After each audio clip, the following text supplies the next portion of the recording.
I studied in the Christian Brothers School and lived on North Richmond Street. It was quiet and had a house detached from the others, where our former tenant, a very charitable priest, had lived and died. In the back of the house I only found some old books and a rusty bicycle pump. He had left all his money to charity and the furniture to his sister.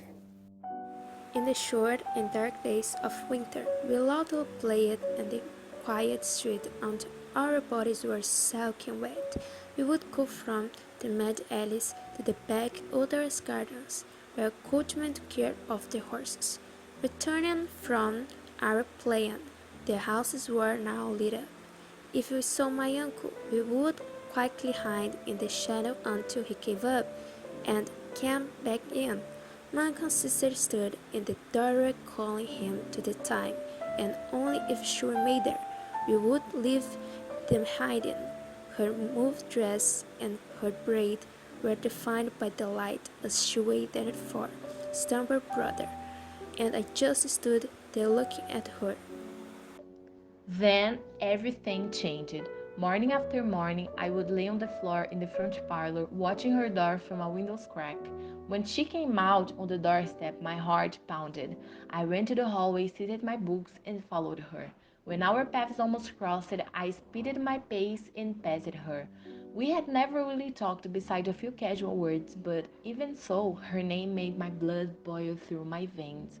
Her image accompanied me everywhere, like on a Saturday evening that I went to the market with my aunt to help her. Walking the bright streets, bumping into drunk men, bargaining women, talking workers, and street singers, all these noises summed up into a single feeling. I was trying to keep myself safe, surrounded by enemies, calling for her name in strange prayers and praises that not even I could understand. I would often cry, and I don't know why, pouring out all of my feelings. I didn't know if I would ever talk to her because I could never tell her about my deep and confused adoration. Back where the priest had died, in a dark, rainy, and quiet evening, I saw her coming towards me.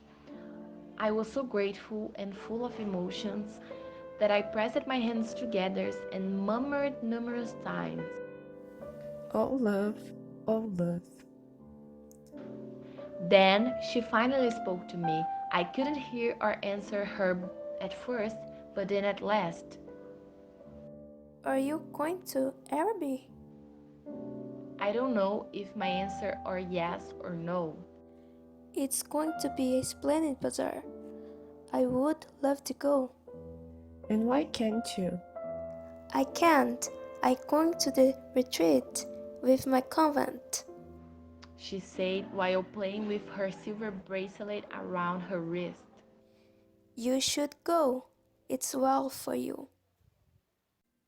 If I go, I will bring you something. And then this was my mission. Days have passed and I impatiently waited, suffocating with all sorts of emotions. It felt like time never passed.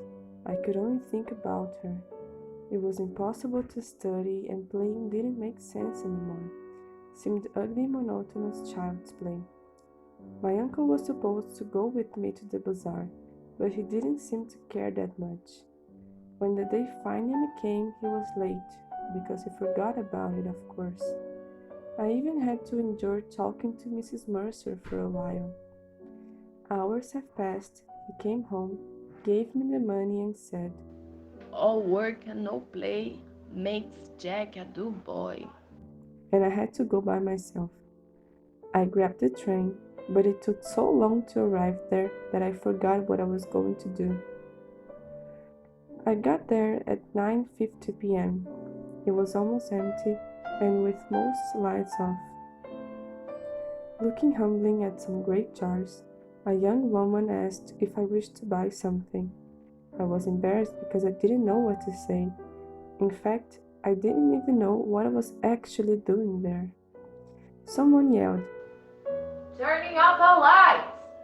and gazing up into the darkness, I saw myself as a creature driven and derided by vanity, and my eyes burned with anguish and anger.